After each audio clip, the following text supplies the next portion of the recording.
coming. Just a minute.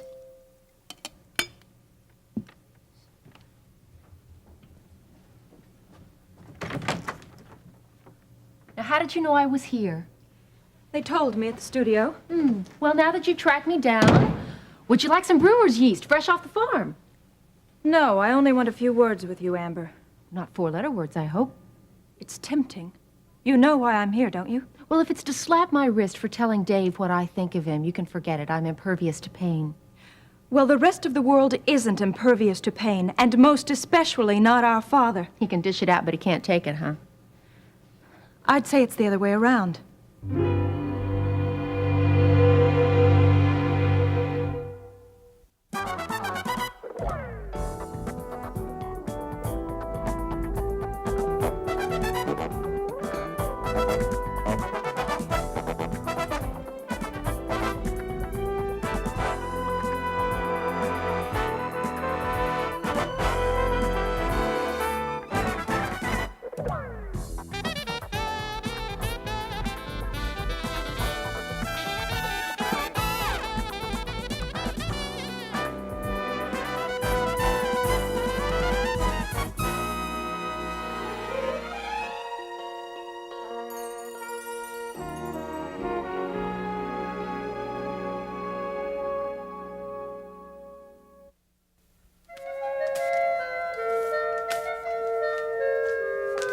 Where's Eric? In his room. Where else? You know, Mim, I know that you don't like the idea of all the time he's spending with that video equipment, but I think it's very important right now that he has something that he can call his own. If he's happy here with us, then he's less likely to feel that he has to rush back to England. He'll be down for lunch. Well, I forgot to tell you he has a guest coming for lunch. Oh, really? Who is it?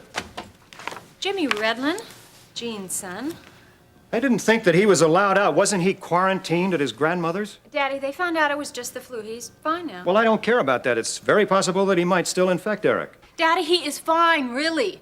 I'm sure if they thought it was safe enough for Carla to be exposed to him, that it is safe enough for Eric, too. I mean, after all, Carla's pregnant. Well, I don't care. I just don't like the idea of my grandson associating with those people. Daddy, please don't slight my friends. I am really getting tired of your snide remarks. Oh, really? And I am getting very tired of being forced into associating with people that I don't find even the least bit attractive.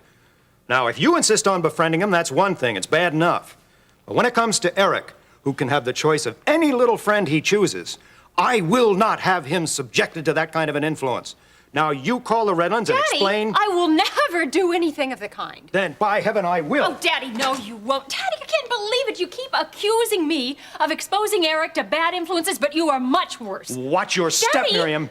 You are influencing him to be prejudiced, to judge people by the color of their skin or by what they believe. I am protecting that boy's future. You're just indulging your own selfish whims. His future. I've spent a lifetime cultivating the right sort of friends, and it's paid off. And it will for Eric, too. Oh, yes, I'm certain you must mean the rich and the powerful. Let me tell you something. There's an old saying that says, you tell me who you go with, and I'll tell you who you are. You know, you can't honestly believe that that little boy would have chosen the Redlands as his friends if they hadn't been your friends first. Yes, I do. I doubt that. Well, I don't, because I am teaching my son to pick his friends on whether or not they're compatible. And it doesn't matter if they're rich or they're poor, or they're powerful or not. Because all riches and all power belong to God in the first place. Well, the Redlands sure must want some of it because Daddy. Monk stole Eric's watch. That's all I can say. You still believe that? I most certainly do. But Monk isn't even a Redland. Yes, but he lives under their roof. So did I, Daddy. So did I. Well, Eric? Eric, I'm sorry. Your grandfather and I were having a little argument. I know, you can hear it all the way upstairs. Well, I'm sorry. That's okay, that's how I always remember this place. Everybody mad at each other, just like you and Dad before we moved to England.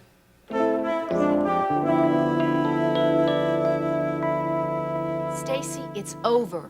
I have effectually disowned Dave Phillips, and it's irritating as all get out for you to keep trying to revive a dead family, especially on my lunch break. This is our father we're talking about. He is not my father.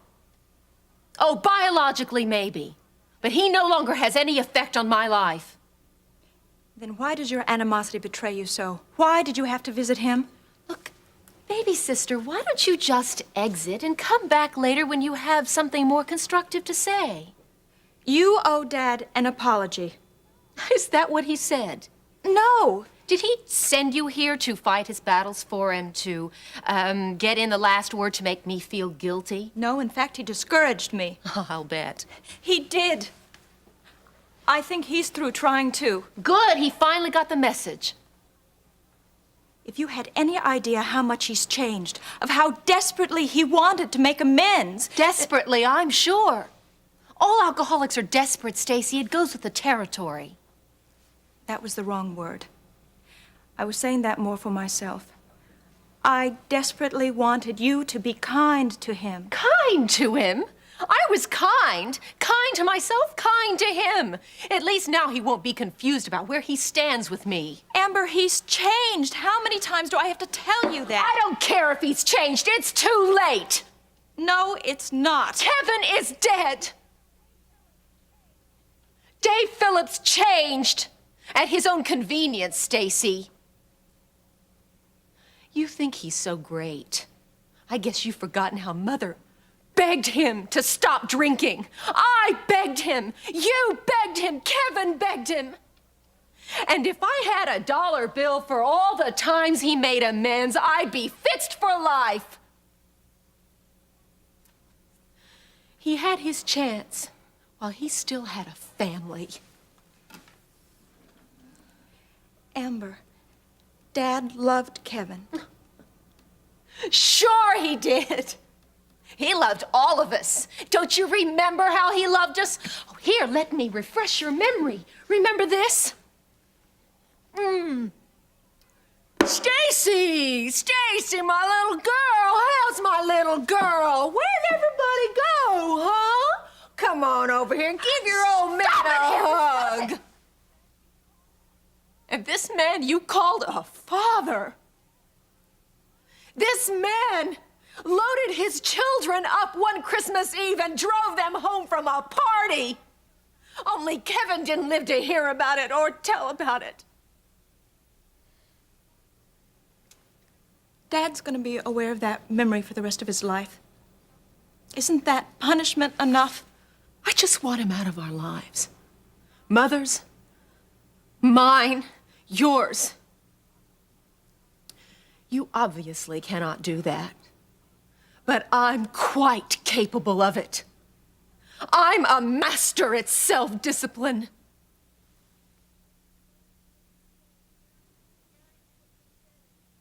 Eric, what you said is true. This place used to be filled with a lot of arguing, but that's changed, honey. Your grandfather and I were just... Eric, would you leave us now until we can finish with our grown-up talk? No, Eric, you just stay right here because grandfather and I are through arguing. aren't Arguing, we? Nim? I don't think we've been arguing. It's just a healthy discussion. Oh, yes. Now, you just tell me, how's the computer whiz kid doing today, huh? Not too well. Actually, I've been playing chess with it. I haven't won a game, but I'm not licked yet.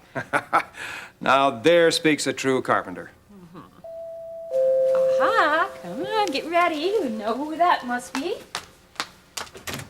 Hello, hi. Hi, Miriam. Well, how'd you get over here? Mom, she had to be someplace, so she said she'd see you when she picks me up. Oh, okay. Well, you come on in because we've been expecting you. Jimmy, this is Eric. Hi. Daddy, Jimmy Redland. Hello? Hi, Mr. Carpenter. Can we go up to my room? I want to show him my computer.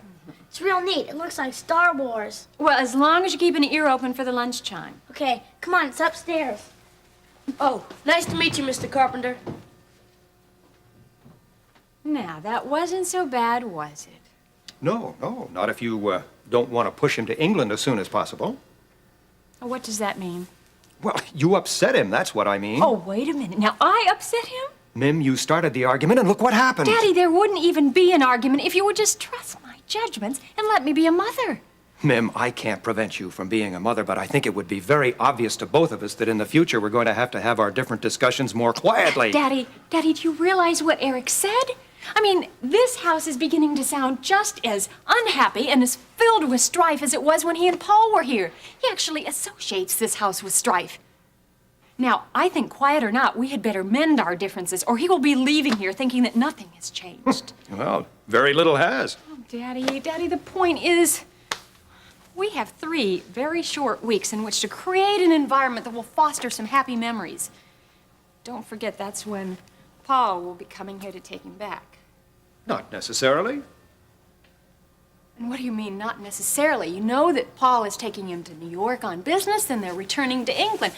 I brought him here on good faith, and I intend to keep my word. Mim, I am not suggesting that we keep him here forcibly. But it's just possible he might want to stay. Well, I'm not going to put that kind of burden of that kind of a decision on Eric. No, I think it's only right that we keep to our agreement. I just want him to know that he is loved here as much as he is in his other home. And I don't want him to leave with any unpleasant memories. Well, don't look at me. I don't either. Well, then let's call a truce. Yes, a truce. Something we should have done a long time ago. You mean you play chess on that thing? Yeah, and it beats me too. Well, don't you get mad at it? No, it's different with a machine. You ought to see it. It decides just like that. Decides as fast as the speed of light. Wow. Come here. I'm going to show you something else. This is a TV set. Watch the screen. Can I hold it? Sure. That watch has been through a lot. Grandfather got through one of his connections. You can't buy them in stores yet. And we went to this place on Kingsley College called The Huddle, and I lost it there. Well, Grandfather thinks the guy stole it, but I don't. After all, he did bring it back. Hey, I know somebody who works at the Huddle. Who? Monk Lassiter. He lives with us. Hey, that's the guy who found it. Is that the one Mr. Carpenter thinks stole it? Yeah, He wouldn't do that. I didn't think so. Like I said, he did bring it back. It's just Grandfather that feels that way. You got here just in time. My mom and he don't get along too well. They were having a fight just before you got here. Really? My folks used to fight so bad they split. They did? Yeah, but they're back together now. Mine split too, except only they're not back together. They're divorced. How'd yours get back together? Well, I don't know really, but it was right after I ran away.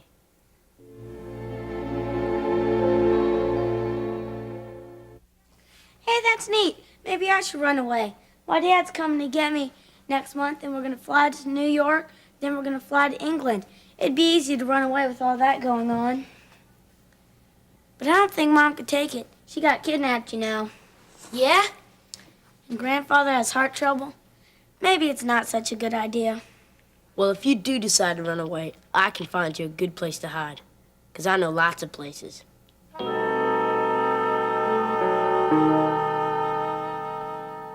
The part of Lee Carruthers is now being played by Jim Williams. Oh, that's a beaut, Lee. You think it's adequate? Adequate. That's an understatement. If Kate Phillips can say no to that, doggone it, she's a better man than I am. Well, I plan to present it to her tonight. Oh, fantastic. And none too soon, and you know it. You can't rush these things too much, you know. Besides, I've got everything planned out anyway. Oh? Like what, for instance? Like dinner, soft lights, wine, and all that traditional mush. Oh, gosh, Lee, can't you be a little more delicate? I have feelings, too, you know. Listen, Sebastian, don't worry. She's not going to doubt a word, I promise you. And then we'll just, after dinner, meander over to her house where we can be alone. And then, when the mood has reached its ripe perfection, I'll humbly ask Kate to be my wife. But don't forget the ring. I won't. Oh, you know, Lee, I think we're going to do it. I think we're going to pull this off. I know we are. You can kiss my negative bachelor image goodbye at the polls. Finally. Oh, Lee, you'll never regret this. Excuse me, Mr. Carruthers. Yes, Charles Carpenter. Oh, Charles Carpenter, of course. Charles, forgive me. Sebastian and I were just knee-deep in discussion about the new lock system over in the South River branch. Well, I certainly don't want to keep you from that. I merely wanted to come over and drop this off in person to indicate to you that I am behind you 100% and that I like the heat that you're putting on that bleeding heart Wainwright. Oh. Well, this is no drop in the bucket, Sebastian. Mark Charles down here for $15,000. I really appreciate it, Charles. That's perfectly all right. I want to make sure that the right man wins. Well, you're looking at him right there, Mr. Carpenter, and we're going to remember your support. Keep your fingers crossed, Charles, because with a little luck and your strong support, of course, we're going to win in November. I'll have a secretary send you a receipt for this. All right, thank you. Thank you, Charles. And I have a feeling our paths are going to cross again. I have an appointment with Herb Iverson. Okay. I'll hold down the fort for you. Okay, I'll see you later. Yeah. Oh, Lee, Yeah. save some of that energy for tonight, okay? There's a lot riding on this. Don't worry.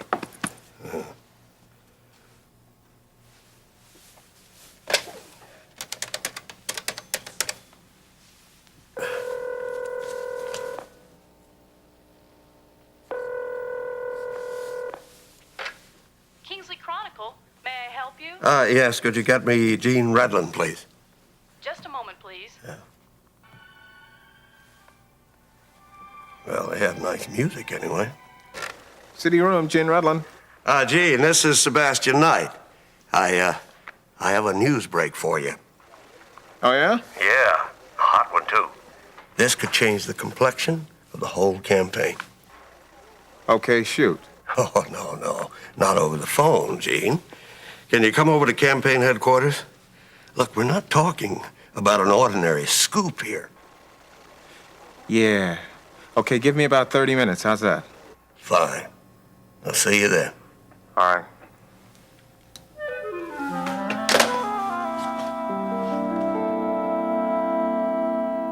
Isn't her color good, Ben? Peaches and cream. Well, I feel about 100% better. But if I don't get out of here soon, I'm gonna get the hives. Please don't threaten. Well, I'm serious, Ben. I want to get on with my life. There's only so much crocheting and knitting that one person can do. I know how you must feel, honey. But when you hold a beautiful, healthy, full-term baby in your arms, you're going to be glad you didn't push yourself. Isn't that super incentive? Yeah, you can't beat it. And I'm looking forward to this guy kicking me from the outside for a change. Oh, Mom, feel this? Oh, Ben, I think you've got a little gymnast in here. Every day at this time, here he goes. And every time I eat lunch, he gets really excited. And he's been really active since I had my surgery. Really active. Well, bed rest has a lot to do with that, hon. Yeah, well, tell me exactly what I'm gonna get to do when I get home. Anything you want. As long as you do it lying down or sitting with your feet propped up. Oh, is that all? Well, I think I've heard of worse fates. You better believe it. But we'll live in clean and elegant comfort because, Mrs. Martin... Yes? Could we have a drum roll, please? Because, Mrs. Martin, a cleaning service will visit you twice a week. Yay! If that doesn't do the trick, you'll have a full-time maid. Full-time maid? Oh! And if that doesn't do the trick, I don't know. I guess I'll be forced to help you. Yay! What on earth have I missed? Oh, hi, Marjorie. Ben was just telling me all the wonderful things I'm going to win when I'm a very good girl at home. Oh, well, you sure have been a good girl here. Are there any rewards for her doctor? My sincerest gratitude. Oh, how did you marry this Beluga?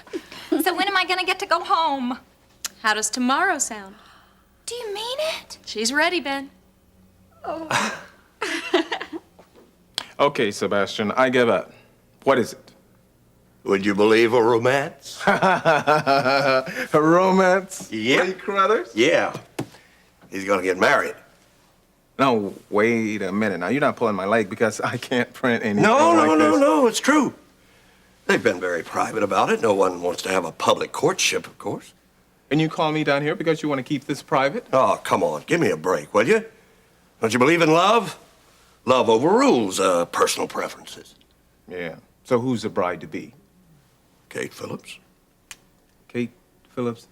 Wait a minute now. You have to be kidding now, Sebastian. Do you want me to write it for you? Lee Carruthers not to race alone. No. It's just that I work right beside Kate Phillips' daughter in the newsroom. She hasn't mentioned anything to me about this. I told you, Gene. They've been very discreet. You mean her own daughters don't even know? Nobody knows. That's why I call it a hot item. Do you want it or not? Yes. I want the story. Now, tell me something. Have they set a date?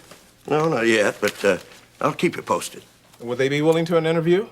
No, not now, no. No, just break the story, the announcement, and, well, you can follow up with them later about that. I see. Oh, you got a picture there. Great. Yeah, that was taken the night of the Veterans Dinner. Oh, that's a nice shot. Do you think you'll be able to get it in the morning edition? Oh, yeah. Yeah, this will be right up front. Now, tell me something. Lee, when he dropped his bachelor status there, in your opinion, do you think this will hinder or help his chances at the polls? Well, what does it matter? Love conquers all, let the cards fall where they may. Yeah, sure. Yeah, I'm just pleased to be able to share the good news. Well, how long have Kate and Lee known each other? Well, let's see,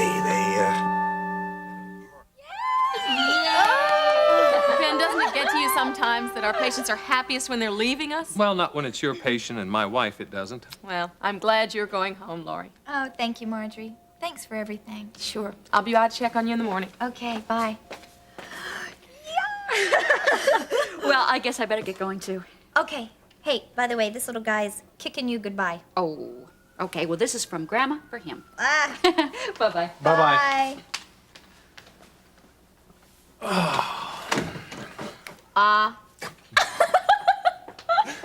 Have I told you today how much I love you? Yeah, I think in about 1,000 ways. It's gonna be good to have you home. Yeah? Well, I have mixed feelings about that, Ben. Because I see you a lot more here at the hospital than I ever get to see you at home. I know, I guess that's right. But it doesn't feel like home without you there. And I want to be there with you. Yeah? Even when I'm sprawling around like a beached whale? Even then. So don't get any bright ideas about blitzing the apartment. Okay? Yes, Doctor.